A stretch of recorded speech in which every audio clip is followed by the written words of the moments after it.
CNT Play, conecta você onde você estiver. Baixe o aplicativo.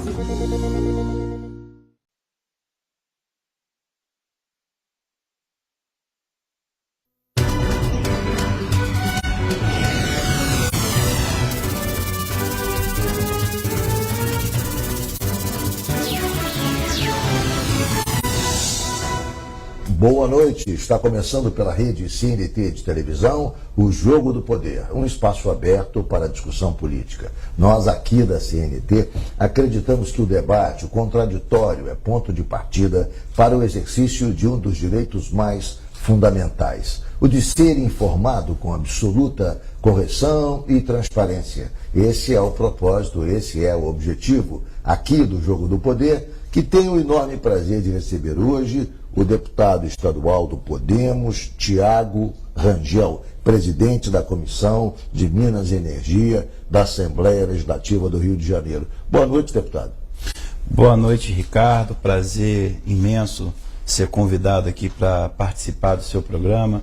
Programa esse muito importante no nosso meio político, que leva informações, né, em tempos reais, às vezes, para toda a sociedade. Deputado, eu queria falar um pouco, antes de falar de temas da sua atuação parlamentar, falar um pouco sobre a sua história, a sua vida. O senhor é um deputado novo para os cariotas, é o primeiro mandato. O senhor é de Campos, eu sei que o senhor é de Campos, mas eu queria que o senhor falasse um pouco como é que o senhor entrou na política, enfim, qual é a sua trajetória de vida e também de vida política. Ricardo, a minha vida é superação, né? Eu venho de uma família humilde, de Campos, dos Goitacazes. Meu pai é comerciante, né? Mecânico industrial. Sabe que na nossa região existiu muitas usinas. Meu pai era mecânico industrial, né? Da usina do Queimados. Hoje é um local de eventos, né? Hoje virou um local de eventos, né? Triste, né, a gente perder e ver inúmeras usinas fechando, porque, querendo ou não, atrapalha até o aquecimento da economia, o desenvolvimento da cidade, né? Mas, para mim, estar na posição que eu estou hoje é uma superação de vida. Mas, então, você é filho de um mecânico industrial, e como é que você daí passou a se interessar por política? O senhor foi vereador em Campos, como é que foi o processo? Eu fui muito novo, assumi aqui no Rio de Janeiro a diretoria de transporte do Estado, né? Do DETRO, Departamento de Transporte Rodoviário. Pude ali fazer uma atuação muito eficaz. Sim. Fiquei ali no DETRO por 8 anos. Saindo dali, eu tive uma passagem rápida pelo IPEM e participei também das construções e coordenações de políticas na região, no Norte e Noroeste. Né? Na época ainda era o governador Sérgio Cabral, o ex-presidente falecido, o Pisciani, presidente da LER. Então eu sempre trabalhei nessa região ali, fazendo essa parte de coordenação de campanhas. E aí logo me tornei empresário, né? Segui no ramo privado, sou empresário do ramo de varejista, né? De postos de gasolina. Sim. E aí a paixão pela política, ela sempre ficou, né? Porque, no meu entendimento, através da política, quando a gente faz um trabalho sério para a população, a gente usa o nosso poder político e, através dela, a gente consegue levar e entregar benefícios para a população. Para melhorar a vida das pessoas, na verdade. Melhorar a vida das pessoas. Como vereador ainda na Câmara de Mas aí Campos, o senhor disputou a primeira eleição como vereador quando? Eu disputei em 2020. Foi a primeira vez que eu me dispus a ser candidato. Eu sempre tive muito receio de ser candidato. Sim. Eu tinha muito receio. Eu achava que eu não iria conseguir. Né? Ensaiei umas 2 ou 3 vezes de ser candidato, mas aí eu recuei.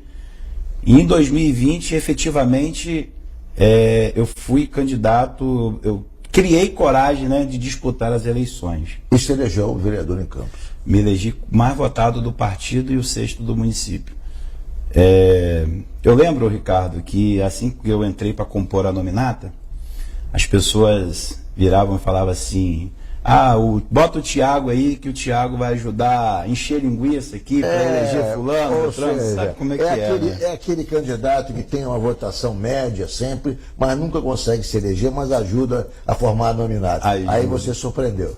Aí a média que colocaram para mim era de 600 votos. E eu fiz quase 3.000. Né? Eu liderei ali a votação.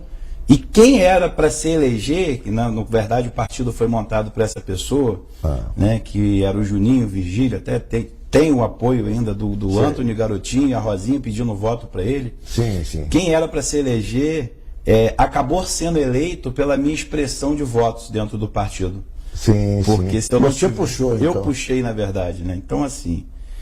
E a partir daí. E dali você então tomou gosto pela política e aí logo depois, agora, se lançou candidato ao estadual e foi eleito, né? Também, né?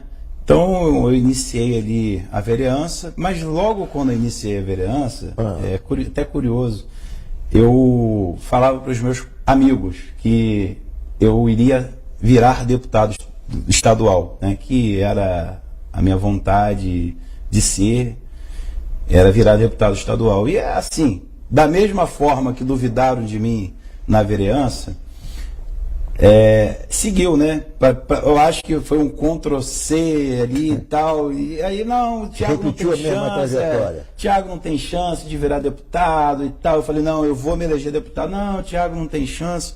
E a gente sabe, Ricardo, que o município de Campos dos Goytacazes, a eleição é uma eleição muito dura, uma eleição muito disputada, até pelo fato das oligarquias, né, familiares, tradicionais do poder. Da política. Nós temos lá, isso é histórico, desde a época das usinas, né? Era Zezé Barbosa, depois, enfim, aí teve o neto que foi prefeito, enfim, tem a tradicional família Garotinho, tem também a família do Bacelar, ou seja, são famílias que, de certa maneira, se alternam ali no comando da cidade, né? Então, assim, no ponto de vista das pessoas... A família também do ex-prefeito do Rafael Diniz, e também foi candidato a deputado agora aqui. Do Caio Viana. A família do Caio Viana, né? Isso. Enfim, são famílias que estão ali há décadas se alternando no poder. Nos olhos das pessoas era realmente muito difícil eu vencer uma eleição. E o que eu fiquei mais surpreso, Ricardo, é que eu surgi com uma campanha, obviamente, com muito menos estrutura do que meus concorrentes, né? Por conta dessa oligarquia política da cidade, esse revezamento de pessoas ali no poder e tal. Eu surgi ali com uma terceira via, né? E minha campanha, ela foi uma campanha que foi ganhando corpo, né? E ganhando projeção, e eu observava nas pessoas que as pessoas ali acreditavam muito no meu trabalho e acreditam. Você teve quantos mil votos em Campos? Em Campos? Só em Campos eu tive, se eu salvo me engano, 20.575 no votos. Total, No total, 31.175. 31 mil. Foi uma votação expressiva para Campos, né? Eu tive muita dificuldade de votos fora do município de Campos. Vou te explicar o motivo. Eu tive voto praticamente em quase todos os municípios. Mas quando eu conversava com uma liderança de expressão, ela acabava não acreditando na minha candidatura pelo fato de eu me eleger em Campos dos Goytacazes com 2.800 votos. Você tinha uma relação, quando vereador, cordial com o prefeito Vladimir, né? Eu fazia parte da base, mas sempre fui assim... Da base independente. Um vereador mais independente. Mas fazia parte da base. Não votava com todas as pautas que o governo... E nessa eleição... o prefeito te apoiou, porque na verdade o prefeito apoiou o deputado Bruno Dauaire, né? Dauaire, que era enfim, o grande aliado dele, né? Mas apoiou você também com alguma coisa? Olha, Ricardo, o Vladimir Garotinho, ele não me atrapalhou, né? Na minha campanha. Ele já não é me uma atrapalhou. ajuda, né? Já é uma ajuda. Ele não me atrapalhou. Mas a construção que foi feita dentro da minha candidatura foi uma construção de grupo, foram de pessoas que acreditam em uma mudança e pessoas que querem ver outros representantes à frente representando o município de Campos dos Goytacazes. Eu vou fazer um rápido intervalo, o Jogo do Poder volta já já, hoje com o deputado Tiago Rangel, que é presidente da Comissão de Minas e Energia da Assembleia Legislativa.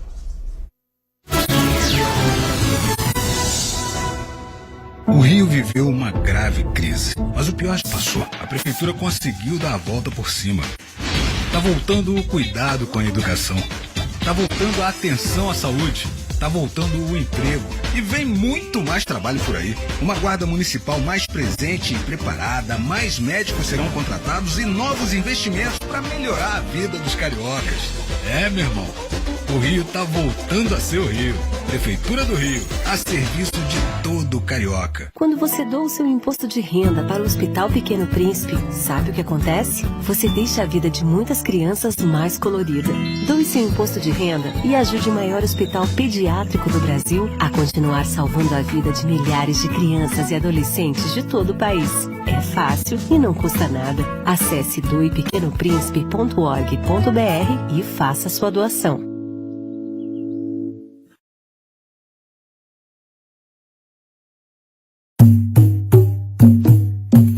Esta mensagem diz respeito a você que rala, que se dedica e quer um Brasil melhor. Um Brasil que respeite a sua força e capacidade de liderar e produzir. Que respeite o seu direito de ir e vir sem medo. O seu direito de se sentir segura e acolhida para seguir em frente. E que entende que esse respeito precisa ser exercido e defendido todos os dias. Só teremos um Brasil melhor com respeito às mulheres. Brasil, união e reconstrução. Nós voltamos com o Jogo do Poder, recebendo hoje o deputado Tiago Rangel, que é presidente da Comissão de Minas e Energia da Assembleia Legislativa do Rio de Janeiro. Deputado, o senhor veio e já conseguiu presidir uma das mais importantes comissões da LERJ, que é a Comissão de Minas e Energia. Essa comissão tem uma responsabilidade muito grande, porque vários setores da vida da sociedade fluminense dependem de empresas concessionárias na área de Minas e Energia. Nós temos problemas na área do gás, com a Naturgy, temos problemas na área de distribuição de energia com a Enel e também com a Light. Enfim, é um emaranhado de problemas e o senhor foi, na verdade, ter a responsabilidade de acompanhar, de fiscalizar exatamente essas áreas tão sensíveis para a população do Rio de Janeiro. Eu queria que o senhor, antes de falar em termos específicos, eu queria que o senhor fizesse um balanço do que o senhor encontrou de pautas importantes na Comissão de Minas e Energia. Ricardo, realmente é um desafio muito grande, né? E eu estou debruçado sobre esse tema do petróleo, da energia elétrica, da energia eólica. Sim. E procurando entender, né, todo esse assunto, e a gente sabe que é um assunto muito importante para toda a população do estado do Rio de Janeiro. Uma das maiores reclamações que eu encontrei e dificuldades é na parte de fornecimento de energia elétrica para toda a população do estado do Rio de Janeiro. Essa situação é caótica. Eu quero cortar o senhor, mas para fazer uma observação. Eu entrevistei aqui, há 2 anos atrás, o seu antecessor, o deputado Max Lemos, que era presidente da Comissão de Minas e Energia. Ele fez um quadro aqui aterrador da situação. Quer dizer, nós fizemos aqui um levantamento junto ao Tribunal de Justiça e vimos o seguinte, as empresas com maior número de queixas são Light e Enel. São as campeãs da insatisfação da população fluminense. E essas empresas, deputado, estão com as suas concessões a serem vencidas brevemente. A Light, por exemplo, vence em 2026. A Enel também está prestes a ter a sua concessão vencida. E elas pararam de investir. Já investiam muito pouco, agora não investem quase nada, porque ficam temerosos de que não vão ter ressarcimento do dinheiro colocado ali, já que daqui a... Mas, existe uma previsão contratual de ressarcimento, mesmo após o fim do contrato. Mas, de qualquer maneira, elas não aplicam. A situação do consumidor é terrível, porque é pior do que o monopólio do serviço público, que é discutível, o monopólio sempre causa discussão. O monopólio privado é muito pior, porque o monopólio privado ele só visa o lucro e não tem nenhum compromisso social e a população não tem como fugir dele. O morador que tenha fornecimento de energia elétrica da Enel, falta energia, a tensão é baixa, quando chove, fica 2, 3 dias sem energia e ele não tem o que fazer, não tem a quem reclamar. Ricardo, então, como eu já havia falado, então o número de reclamações é imenso, né? Eu tenho até alguns dados aí de reclamações do PROCON, acima de 1.000 reclamações só iniciando o ano, né? Sobre a Enel e a Light. E a gente já fez a primeira audiência pública. Como é que foi essa audiência? Conta pra gente. Olha, O que essas pessoas, esses representantes da Enel e da Light, podem trazer de informação que possa explicar esse descaso, essa desídia, essa vergonha que é a prestação de serviço da Light. A Light e a Enel deveriam ser expulsas do Rio de Janeiro a bem da sociedade fluminense. É bem complicada, bem delicada essa situação dessas concessionárias. E as reclamações sempre as mesmas, né? A falta de fornecimento elétrico, atrapalhando, inclusive, Ricardo, o desenvolvimento econômico do estado do Rio de Janeiro. Por exemplo, algumas empresas dependem de instalar suas sedes, matrizes, sei lá, em alguns desses municípios. Sim, no interior, né? No interior, principalmente o interior, ele é muito prejudicado. O interior é Enel, que responde pela maior parte do interior. Olha, eu vou fazer uma menção a uma empresa que eu tive acesso a todo o procedimento. Sim. Que ela foi instalar em um certo município, eu não quero falar o município aqui para eu não errar, eu não sei se foi Saquarema, Iguaba Grande, eu não sei. A Redidom Atacadista. Sim. Ela foi se instalar em um município e ela pediu ali o aumento de carga elétrica para que ela pudesse tocar o empreendimento. Ela fez um investimento no empreendimento de em torno de 40 milhões de reais, salvo me engano. Sim.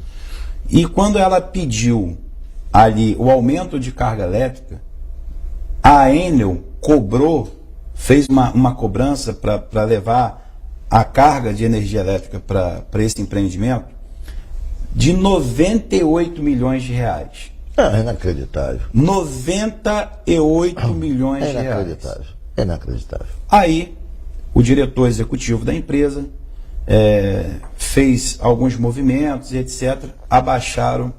Baixaram para 4 milhões de reais. De 98... Mas que coisa estranha. Baixaram para 4 milhões. Para 4 milhões. Você vê que aí tem má fé. Não é possível se comportar numa situação como essa, dessa maneira, se não tiver havido má fé. Como pode cobrar 98 e depois passar para 4 milhões? Não, e agora você vai ficar mais surpreso nessa outra informação que eu vou te passar. De 98 para 4 milhões. Depois ele fez um outro movimento e a Enel cobrou 378 mil reais para poder levar o fornecimento de energia elétrica. Ou seja, ela começou com 98 milhões, reduziu para 4 milhões e depois para 378 mil reais. Não é sério. Como que foi calculado isso? Essa empresa ainda não é séria, se comporta dessa maneira, não é uma empresa séria. O Rio de Janeiro precisa se livrar dessa empresa. A população do interior do estado tem padecido por conta dos péssimos serviços prestados pela Enel, deputado. Olha, a gente tem feito alguns pedidos de informações, inclusive sobre esse episódio que aconteceu com a Redidom Atacadista. E vocês fazem pedido de informação, qual é a resposta? Ainda está no prazo de ser respondido. né? Porque esse foi um assunto que eu tomei pé agora por pouco tempo, então eu tive que formalizar e fazer esses pedidos de informações. Então, assim, eu quero entender qual a conta que eles fizeram para chegar a 98 e depois como é que faz um recálculo para reduzir vem para 4 e depois faz um outro recálculo, vem para 378 mil reais. Ou seja, é algo que tem que ser explicado. Esse tipo de comportamento, fica claro que trava o desenvolvimento do Estado. Quer dizer, uma empresa que, na verdade, ela opera isso com os grandes consumidores. Em relação ao pequeno, é um desprezo total, é um desrespeito total. Aí, então, falta energia, enfim, não tem menor zelo, não há para onde fugir, porque é o monopólio privado. É pior do que o monopólio público, porque só visa o lucro. E tem um dado importante, agora eu vou falar de uma outra empresa, aqui a Light, que também pediu agora a recuperação judicial, e uma fraude, porque a empresa concessionária de distribuição de energia não pode pedir recuperação judicial. A lei é clara, uma lei editada na época do governo Dilma, foi, na verdade, aprovada pelo Congresso, pela Câmara, pelo Senado, sancionada pela presidente. No entanto, a empresa, para conseguir a recuperação judicial, ela não pediu. A holding, quer dizer, a empresa-mãe, pediu extensivo todos os seus filhotes, portanto atingiu a Light também. Uma maneira de driblar, uma maneira de burlar a lei e conseguir a recuperação judicial. Mas essa empresa, Light,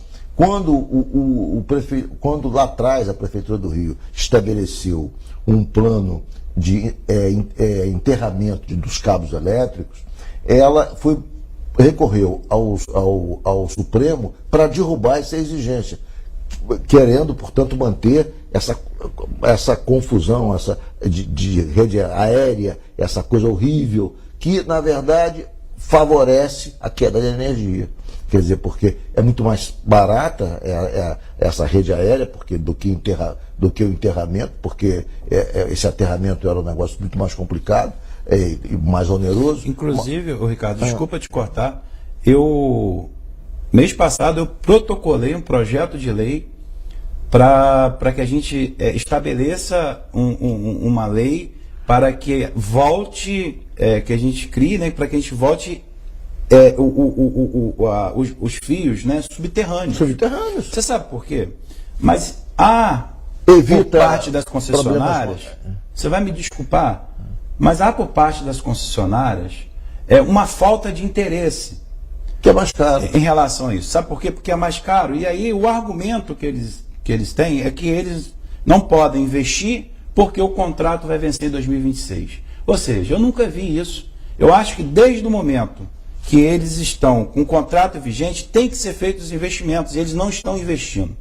E esse investimento beneficiaria, inclusive, a própria concessionária, que iria ter menos furto de energia, iria ter menos queda de energia. Exatamente. Mas por que não investir? Favoreceria o consumidor. Favoreceria o consumidor. Haveria menos queda de energia, porque a queda de energia é muito maior com esse emaranhado de fios que desordenadamente ocupam os postes, e isso evitaria uma queda por conta de um fator climático, porque os fios aterrados não teriam esse tipo de problema. Mas o fato é que teria um ônus inicial, e elas não querem ter ônus nenhum, preferem deixar a situação, quer dizer, frágil para o consumidor e investir um pouco mais e garantir uma qualidade maior do serviço. Ricardo, na audiência pública, eu tive com um dos representantes da Light, ele estava participando da audiência pública, e ele me disse o seguinte, que a empresa teria interesse em continuar prestando serviço de fornecimento de energia elétrica. Eu nunca vi, Ricardo, alguém que tome prejuízo querer continuar com a atividade prestando serviço. Ou seja, isso é uma aberração. Se a empresa não dá lucro, a ordem natural é que você queira sair, e largar o negócio. Correto? Mas querem continuar. Por que querem continuar? Eu tenho dúvidas, né, não posso afirmar, mas eu tenho dúvidas nos números que estão sendo informados. Então, porque nós temos muito roubo de energia elétrica. Por exemplo, o consumidor, ele paga uma taxa, nós pagamos a taxa de energia elétrica em dia, que cumprimos com as nossas obrigações, a gente paga uma taxa de perda de energia elétrica. Sim. Que não é nossa, de outras pessoas, né? Então, assim, não dá para entender e a conta não fecha, Ricardo. Se uma empresa fecha no vermelho, dá tanto prejuízo, por que ela quer continuar com a concessão? Entrega a concessão, entrega a concessão. O ministro das Minas e Energia, diante do pedido de recuperação da Light, chegou a dar uma declaração essa semana, dizendo o seguinte: olha, um dos fatores que nós serão analisados para renovar a concessão ou não é a qualidade do serviço. A empresa que tem péssima qualidade de serviço, como é o caso da Light, como é o caso da Enel, tendem a não obter renovação da concessão. E é muito natural. O Rio agradece se isso vier a acontecer. Vamos a um rápido intervalo e o Jogo do Poder volta já já. O Rio viveu uma grave crise, mas o pior já passou. A prefeitura conseguiu dar a volta por cima, voltou o cuidado com a cidade.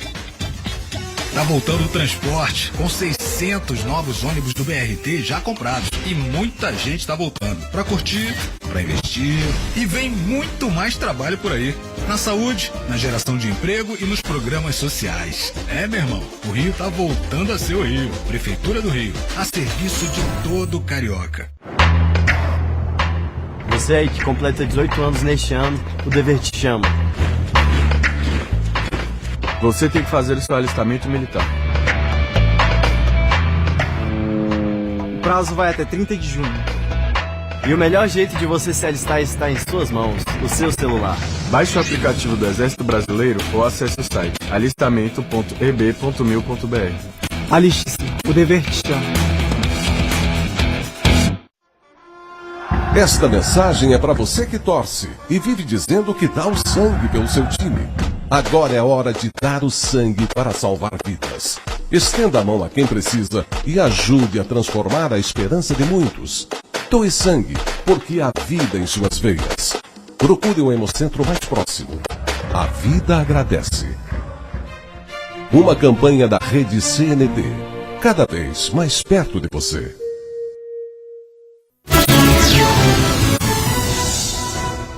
Nós voltamos com o Jogo do Poder, recebendo aqui o deputado Tiago Rangel, presidente da Comissão de Minas e Energia da Assembleia Legislativa. Deputado, o senhor estava falando sobre a audiência pública e eu queria saber o seguinte: o que dizem, o senhor acabou não respondendo, o que dizem os representantes da Enel e da Light sobre essa situação calamitosa no Rio de Janeiro? Ricardo, dizem o quê? Os argumentos deles são os argumentos frágeis. Não tem argumento. Não tem como justificar o que está errado. Eles, obviamente, o argumento é que vai ser revisto, vai ser feito. Então, tudo futuro. No final da concessão, porque falando em futuro, na verdade, o momento agora é de prestar contas do presente. Concordo, exatamente. Então, mais importante é que, Ricardo, eu tenho acompanhado isso, tenho me debruçado sobre esse tema, porque eu entendo que a população do estado do Rio de Janeiro, ela merece dignidade, e principalmente dignidade pelo serviço que ela paga, né? Então ela paga por esse serviço e ela tem ali uma péssima prestação de serviço por parte das concessionárias. Por exemplo, Ricardo, às vezes você quer instalar uma placa solar em um determinado comércio ou na sua casa, e por parte, inclusive, da Enel, eu tenho várias reclamações na nossa comissão, que eles acabam atrapalhando o processo para que seja ligada a sua placa solar de determinado comércio, né? Eu acredito que eles atrapalham essa migração para o sistema. Porque eles perdem a arrecadação. Perdem a arrecadação. Entendeu? Então esse é um tema que eu estou... Outro pedido de informação que eu vou fazer, estou elaborando para fazer. Eu quero entender o motivo dessa dificuldade deles liberarem as placas solares em determinados comércios que a gente sabe que tem a utilização muito grande da parte da energia elétrica. Então, assim, eles tentam justificar o injustificável, né? E a gente está muito atento, eu estou muito atento, eu e toda a minha equipe, toda a minha assessoria, rigorosamente a gente vai acompanhar esse curto período que eles têm para renovar essas concessões. A nossa comissão, ela vai ser uma comissão muito atuante nesse sentido, que a gente, das prerrogativas da comissão é a gente fiscalizar o contrato também e acompanhar o desdobramento da prestação de serviço, e eles não estão tendo vida fácil com a gente, não. A gente está muito empenhado em querer trazer um resultado positivo para a vida das pessoas que precisam do serviço público. Por exemplo, Ricardo, só para te cortar, existem algumas prefeituras, por exemplo, eu vou citar o exemplo da prefeitura de Macaé. A prefeitura de Macaé, ela instalou ar-condicionado em toda a rede municipal de escolas. Você sabe por que o ar-condicionado não funciona? Por falta de carga de energia elétrica. Ou seja, isso é um absurdo, isso é inadmissível. A gente tem que realmente entender isso e cobrar deixa claro que a Enel é um óbice, é um entrave ao desenvolvimento do Rio de Janeiro. Quer dizer, são exemplos assim objetivos, claros como esse. Se instala uma melhoria dessa, ar-condicionado na rede escolar de Macaé, e não podem ser ligados porque ainda não tem carga para isso. Quer dizer, é uma vergonha. E existem outros municípios também que estão com a mesma dificuldade. Então, dificuldades inclusive de empresas quererem se instalar no município para fomentar a economia, gerar emprego. Sim. E não se instalam por falta de energia elétrica. Então, a gente está em pleno ano de 2023 ainda discutindo sobre energia elétrica, que é a obrigação da empresa, da concessionária fornecer. É verdade. Agora, isso aí, a distribuição de energia, é uma concessão federal, não é uma concessão estadual, embora o poder público estadual também possa acompanhar, interferir politicamente e tal. Há uma possibilidade, pelo menos foi divulgado, eu não sei se isso avançou ou não, de o governo federal, através da ANEEL, fazer um convênio com a Agência Reguladora do Rio, para que o Rio pudesse fiscalizar essas concessionárias de distribuição de energia. Isso avançou? Com a Genersa. A Genersa, A gente está também, né, trabalhando nesse sentido, para que a Genersa ela tenha a prerrogativa e o poder de fiscalizar, né, as concessionárias de energia elétrica. Deputado, uma outra atuação sua é em relação também à evasão de recursos por conta do ICMS de combustível. O senhor entrou com um pedido de informação sobre essa evasão de recursos. Explica um pouco melhor sobre isso. Ricardo, a gente tomou conhecimento que grandes distribuidoras, né, eu não quero citar o nome de todas,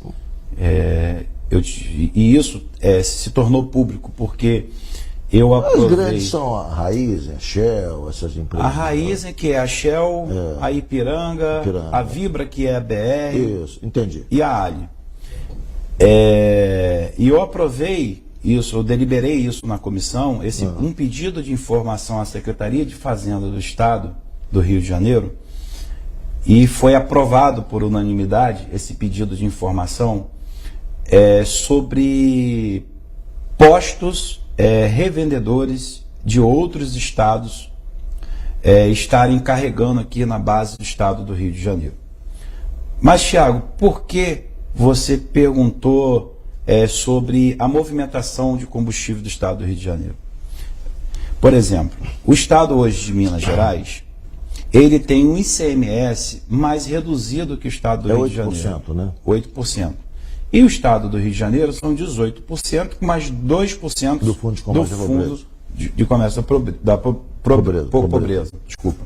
Então, as distribuidoras, ela usa a prática do seguinte, de carregar os postos revendedores é hoje a prática de carregar na base de distribuição aqui do Rio de Janeiro uma certa quantidade de combustível de litros acima da capacidade de tancagem dos postos. Muitas das vezes, o mesmo veículo de transporte, ela carrega 2 ou 3 vezes na mesma base. Ou seja, não dá tempo para esse veículo ir no estado de Minas Gerais, ou do Espírito Santo, ou São Paulo, e retornar para carregar novamente no mesmo dia, em horários diferentes, com a mesma placa, o mesmo veículo, para carregar de novo, para levar esse produto para o posto revendedor desses municípios. E a maior aberração é que muitos desses municípios, onde estão instalados esses postos revendedores, a capacidade habitacional desse município, o número de pessoas e o que esse posto poderia vender, jamais chegaria perto do que ele carrega aqui no estado do Rio de Janeiro. Existe posto em cidades do interior de Minas Gerais que no máximo ele vai vender ali em torno de 60, 50 mil litros mês. E ele carrega 200, 300, 400 mil litros dia aqui no estado do Rio de Janeiro. Isso significa o quê, doutor? Isso, no meu entendimento, né, esse combustível que é carregado, ele não vai para esse local. Com certeza não vai. Ele é descarregado aqui no estado do Rio de Janeiro.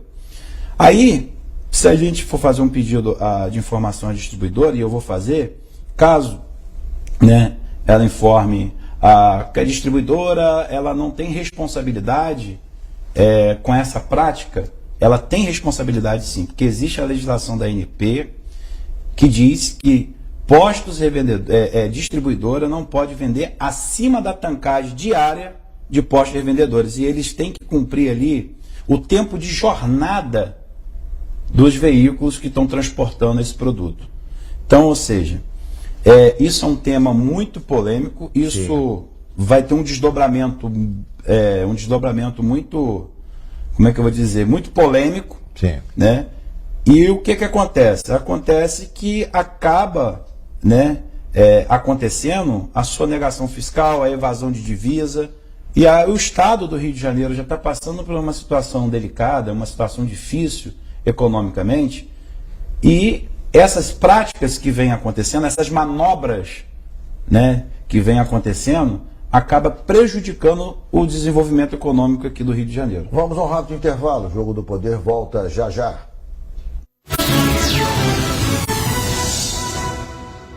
O Rio viveu uma grave crise, mas o pior já passou. A prefeitura conseguiu dar a volta por cima. Tá voltando o cuidado com a educação. Tá voltando a atenção à saúde. Tá voltando o emprego. E vem muito mais trabalho por aí. Uma guarda municipal mais presente e preparada, mais médicos serão contratados e novos investimentos para melhorar a vida dos cariocas. Meu irmão, o Rio tá voltando a ser o Rio. Prefeitura do Rio, a serviço de todo carioca. Essa mensagem diz respeito a você que rala, que se dedica e quer um Brasil melhor. Um Brasil que respeite a sua força e capacidade de liderar e produzir. Que respeite o seu direito de ir e vir sem medo. O seu direito de se sentir segura e acolhida para seguir em frente. E que entende que esse respeito precisa ser exercido e defendido todos os dias. Só teremos um Brasil melhor com respeito às mulheres. Brasil, união e reconstrução. Estamos de volta com o Jogo do Poder, recebendo aqui o deputado Tiago Rangel, presidente da Comissão de Minas e Energia da Assembleia Legislativa. Deputado, falávamos aqui de empresas concessionárias que prestam péssimos serviços. Algumas concessões são federais, a distribuição de energia é uma concessão federal, mas existe uma concessão estadual de competência de fiscalização do poder público estadual, de competência da Assembleia Legislativa acompanhar, da agência também de controle estadual, fiscalizar a Genersa, né? Que é a concessão da Naturge, da distribuição de gás. essa concessão também é caótica, deputado. A Naturgy é uma péssima concessionária. Há falta de gás no interior do estado, há impedimento também para a instalação de indústrias que querem, digamos, ter o seu parque fabril movido a gás por conta do fato da empresa não levar o gás para o interior, não fazer investimentos. E ela não faz investimentos à revelia do contrato. A Naturgy é uma aberração nesse estado. O contrato estabelece que ela tem que fazer investimentos e a Naturgy não faz os investimentos.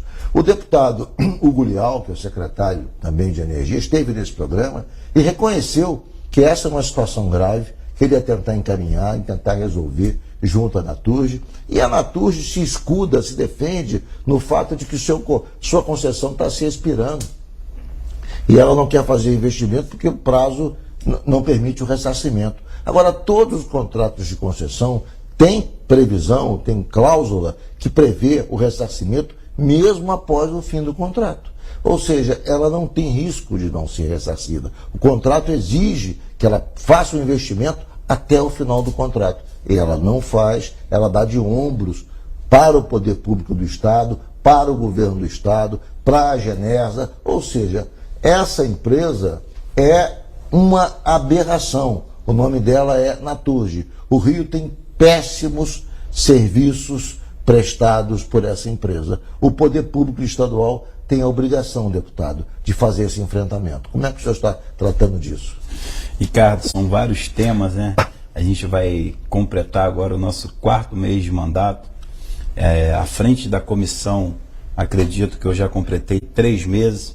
Então, são muitas informações e a gente, debruçado em cima de todas essas reclamações, de todas essas concessões que envolvem, né, o petróleo, o gás, energia elétrica, e a gente está também levantando esses pontos críticos, né, digamos que da Naturgy, alguns descumprimentos de contrato, a gente está levantando informações, elaborando também um pedido de informação de algumas práticas, né, de alguns descumprimentos, né, que vem acontecendo com a concessionária. Mas, assim, a gente está reunindo, né, várias informações. O senhor já teve contato também com a direção da empresa já foi chamada para audiência pública na LERJ, tiveram algum tipo de... Ainda não fizemos a audiência pública, com a Naturgy? A audiência pública com a Naturgy, mas já está na minha agenda, né, de calendário, assim, eu já vou marcar finalizando essa apuração que a gente está fazendo das empresas de energia elétrica. A gente já vai também fazer uma audiência pública convocando os diretores e representantes da concessionária da Naturgy, né? Para que ela dê algumas explicações para a gente. Então a gente está fazendo assim, a gente está reunindo muitas informações. A gente vai fazer esse pedido de informação às empresas para que ela se explique, né, o motivo de descumprimentos que vem acontecendo.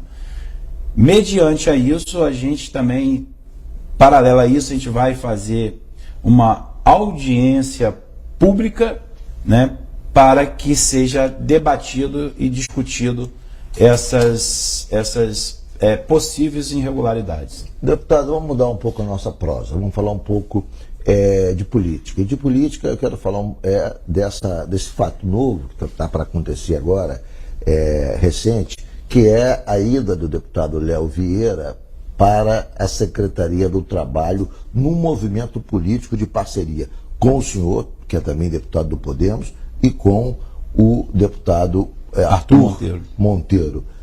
Como é que é isso? Na verdade, vocês negociaram essa pasta com o governador? Como é que foi o processo, digamos, para que vocês três, de certa maneira, se juntassem nesse movimento para indicar um nome, no caso, o deputado Léo Vieira, para a Secretaria do Trabalho?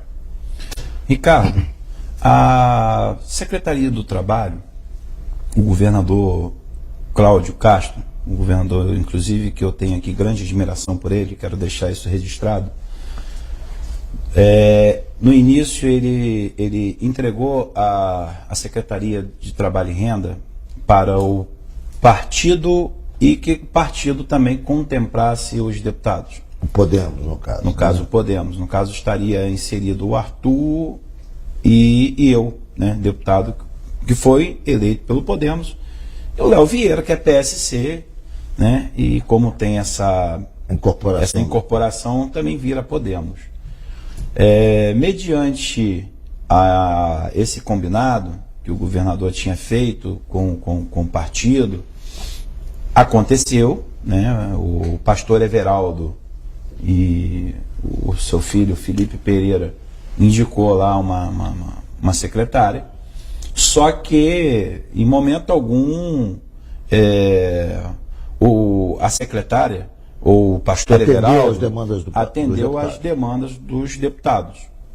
De forma, a gente ficou muito desconfortável com esse movimento, com essa postura, né, do pastor Everaldo e da secretária, e a gente começou a reivindicar, né, pelos nossos direitos, né? Sim.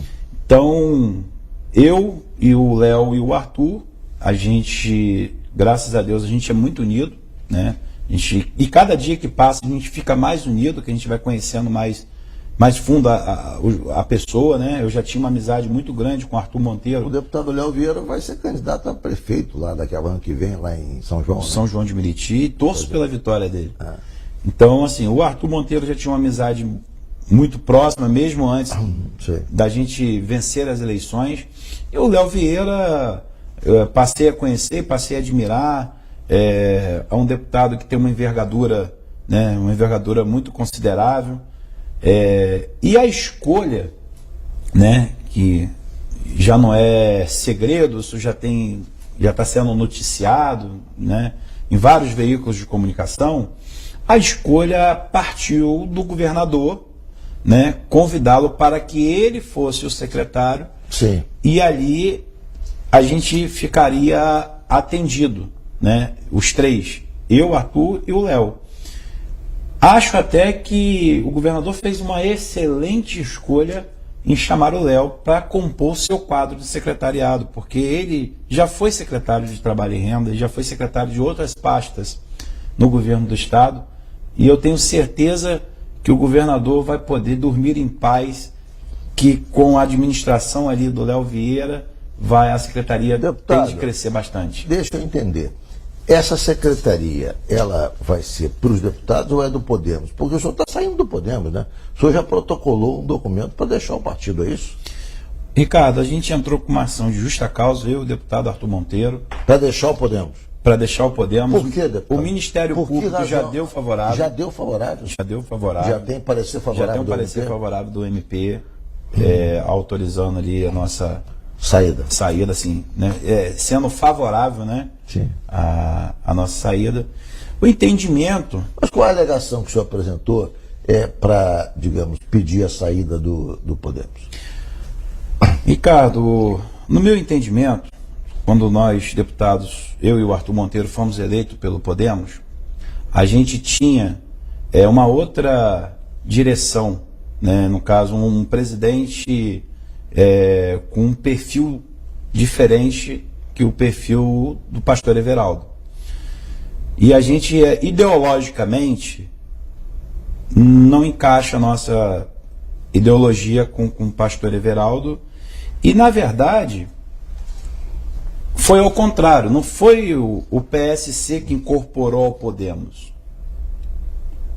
Foi o Podemos que incorporou o PSC, porque mesmo antes da homologação, mesmo antes de toda a formalização oficial dessa conjuntura ali, dessa união, né? Dessa união do Podemos com o PSC, sim, a sede do Podemos já passou a ser no PSC. O diretório do Podemos já passou a ser no PSC. É como se o PSC tivesse incorporado o Podemos, quando na verdade foi o contrário, né? Foi o contrário. Então isso tudo deixou a gente muito desconfortável. Então a gente tentou, né, até diálogo, né? Parece que o presidente do Podemos chegou a dar uma opinião favorável também à saída de vocês, o anterior, né? O Patrick. Em dezembro, a gente já tinha esse mal-estar e a gente pediu ao presidente vigente à época, né, o Patrick Welber, para que liberasse, para que nos liberasse do partido. E ele deu a carta de anuência para a gente sair do partido.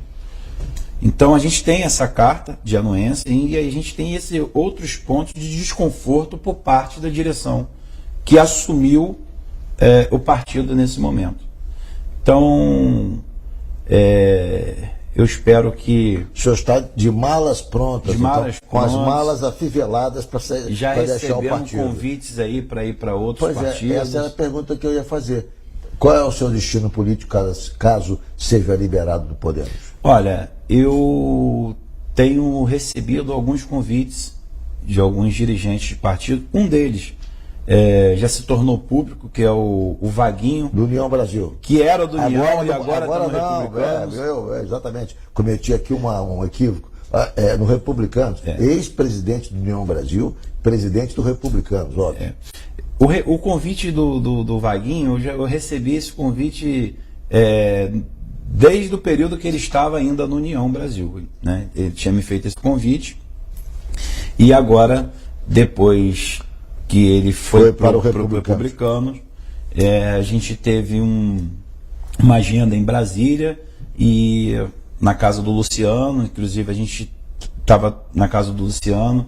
E aí eu recebi o outro convite para ir para o Republicanos, o qual eu fico muito honrado, sabe? Porque Vaguinho é um camarada muito bacana, é um líder político nato. Eu tenho muito carinho e Vaguinho apreço é uma pelo grande Vaguinho. figura, é uma grande figura, enfim... Tem uma envergadura política muito grande. Uma representação política na Baixada, uma liderança política na Baixada muito grande.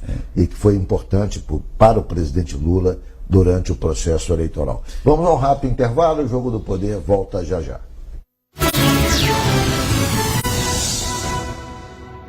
O Rio viveu uma grave crise, mas o pior já passou. A prefeitura conseguiu dar a volta por cima, voltou o cuidado com a cidade.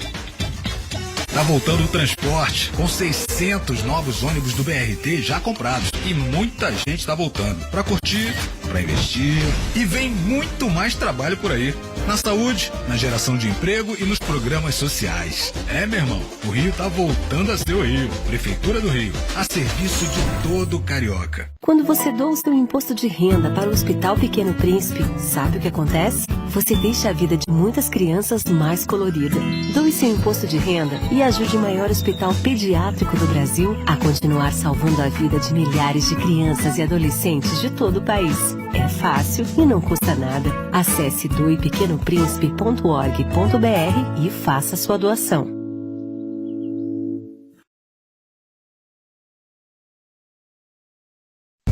O que é que tem asas, pico e carrega uma bomba? Não é um avião de combate. É o Aedes aegypti, o mosquito da dengue. Ele está cada vez mais poderoso. Você tem que ajudar a combater este inimigo, não acumulando água parada e lixo. Nesta batalha, sua atitude é fundamental para detonar a dengue e o Zika. Faça sua parte. Rede CNT, cada vez mais perto de você.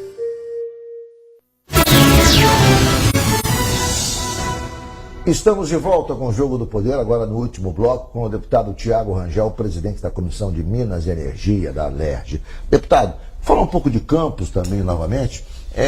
Como é que está o governo Cláudio Castro em Campos, investimentos em Campos? O senhor tem carreado, propostas, emendas para investimentos em Campos? O que o senhor pode dizer, digamos, já que o Campos tem deputados estaduais importantes, o senhor, Bruno Dauaire, quem mais? Rodrigo Bacelar. Rodrigo Bacelar, obviamente, que, enfim, somos presidentes da Alerj, exatamente. Quer dizer, com a presidência da Alerj, com 2 deputados estaduais, com, enfim, essa projeção, a importância que tem Campos. O que Campos está obtendo digamos, de investimentos do governo do Estado e que estão sendo, de certa maneira, conduzidos politicamente pelos senhores.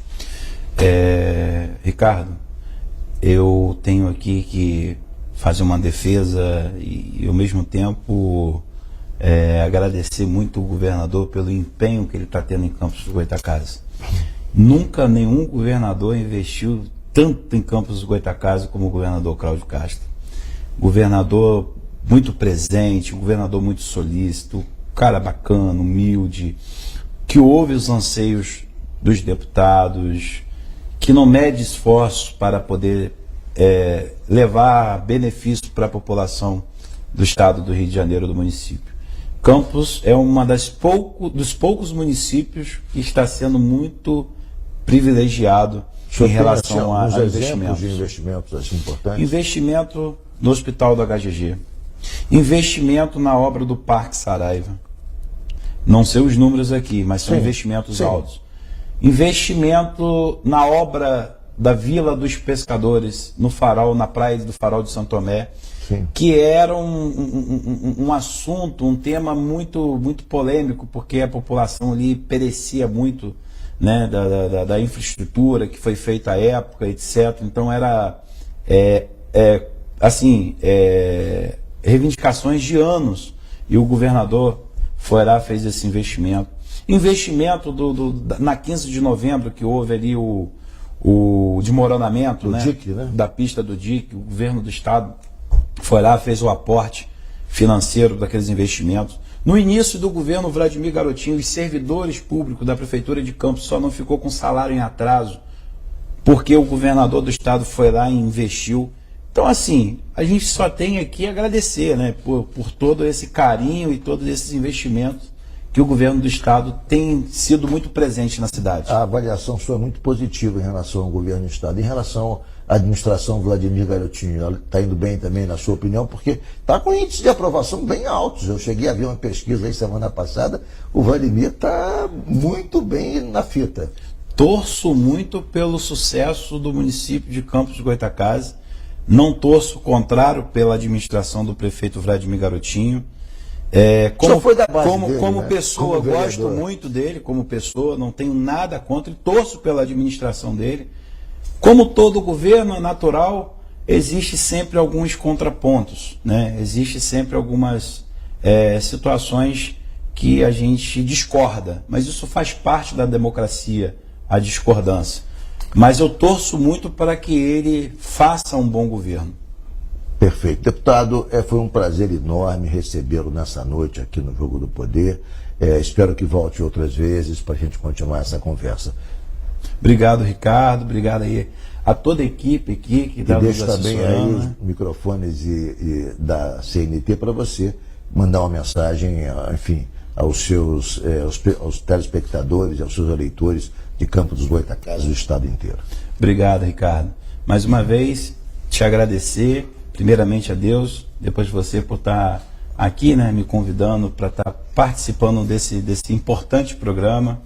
Agradecer a todas as pessoas que acreditaram e, se Deus quiser, irão continuar acreditando na nossa ação enquanto político, e dizer que é um prazer enorme estar aqui junto de você, da sua equipe, da minha equipe que está aqui participando desse importante programa. Muito obrigado mais uma vez, obrigado a você que nos acompanhou de casa. O Jogo do Poder, como sempre, volta no próximo domingo às 10h30. Muito obrigado pela sua audiência. Eu tenho todos um bom final de domingo, uma boa semana e até lá.